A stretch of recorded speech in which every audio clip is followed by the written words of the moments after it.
ओम श्री गणेशाय नमः। जय संतोषी माँ, जय श्री राधा कृष्ण महाराज। आज हम गीता के 11वें अध्याय जिसका नाम है विश्व स्वरूप दर्शन पर चर्चा करेंगे।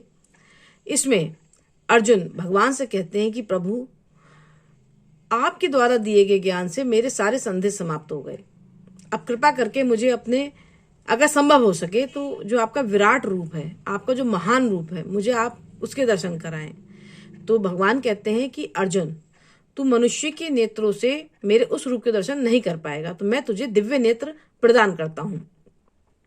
तो जब भगवान ने अपना विराट रूप दिखाया अर्जुन को, और अर्जुन उस रूप को देख रहे हैं, और जब उस रूप को देखते हुए, उस रूप के दर्शन करते हुए अर्जुन उसकी व्याख्या कर रहे हैं, तो मैं चाहूंगी कि आप लोग जो इस वीडियो को सुन रहे हैं, देख रहे हैं, तो जब अर्जुन उस विराट रूप की व्याख्या कर रहे हैं तो आप भी उस रूप की कल्पना कीजिए। जो अर्जुन बोल रहे हैं उसकी कल्पना कीजिए, तो ऐसा लगेगा जैसे हम भगवान के दर्शन कर रहे हैं। तो अर्जुन कहते हैं कि प्रभु, आपके जो रूप, आपका जो विराट रूप है, उसका ना तो कोई आरंभ है, ना कोई मध्य है, और ना कोई अंत है। हजारों सूरज मिलकर भी जितना प्रकाश नहीं मिल पाएगा, उससे कहीं ज्यादा प्रकाश आपके अंदर से निकल रहा है, जो समस्त ब्रह्मांड को ऊर्जा प्रदान कर रहा है। आपके अनंत हाथ, पैर, पेट हैं। अनंत अस्त्र शस्त्र आपके अंदर समाहित हैं। देवताओं का समूह आपके अंदर दिखाई दे रहा है। बहुत लोग हाथ जोड़ के भयभीत होकर आपके सामने खड़े हुए हैं। पता नहीं कितने संसार, हजारों संसारों को मैं आपके अंदर समाहित होते हुए देख रहा हूं। आपके इस रूप को देखकर सृष्टि समेत मैं और सृष्टि, हम सभी व्याकुल हो रहे हैं। तो प्रभु, इस आपके इतने सारे रूपों में से आप कौन हैं? मैं आपको कैसे पहचानूं? इतना जो विराट रूप प्रभु दिखा रहे हैं अपना, कि अनंत हाथ पैर हैं, हजारों सूरज मिलके भी जितना प्रकाश नहीं मिलेगा, उससे कहीं ज्यादा प्रकाश प्रभु के अंदर दिखाई दे रहा है।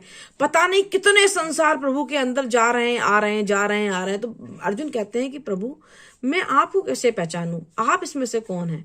तो भगवान कहते हैं कि अर्जुन, मैं तो सभी जगह हूं, मैं तो सभी रूपों में मैं ही हूं। सारा जो समय का चक्र है वो मैं ही चला रहा हूं। तो इस पर अर्जुन कहते हैं कि प्रभु, आपने मेरी ये मनोकामना पूरी की, मेरी एक कामना और पूरी कीजिए कि मुझे अपने श्री विष्णु चतुर्भुजधारी रूप के दर्शन कराइए, जिसमें आप मुकुट, चक्र और गदा के साथ हैं। तो भगवान कहते हैं कि ठीक है अर्जुन, मैं तेरी ये इच्छा भी पूरी करूंगा।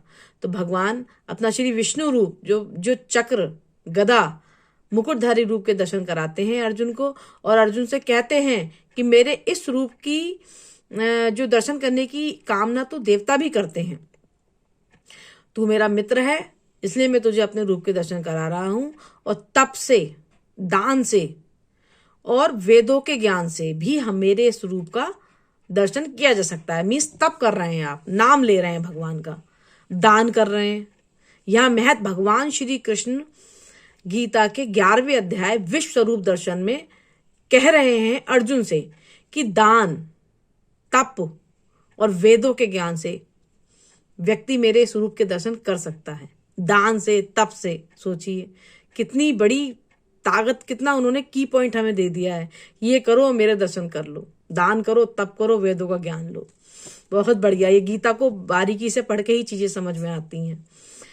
तो इसमें भगवान एक बात और कह रहे हैं कि जो भी व्यक्ति अपने लक्ष्य को पाने के लिए बहुत मेहनत करता है, बहुत लगनशील होकर मेहनत करता है, और जब उसको उसकी उस मेहनत का फल मिलता है, तो वो ये कहता है कि अरे मैंने तो इतनी मेहनत की ही नहीं, मुझे इतना फल कैसे मिल गया? तो भगवान कह रहे हैं ये महान लोगों के लक्षण होते हैं, जो इतनी मेहनत करने के बाद जब उन्हें कोई फल मिलता है तो वो कहते हैं मैंने तो इतनी मेहनत की नहीं थी, मुझे भगवान की कृपा से इतना फल मिल गया। तो भगवान कह रहे हैं ये महान लोगों का लक्षण होता है।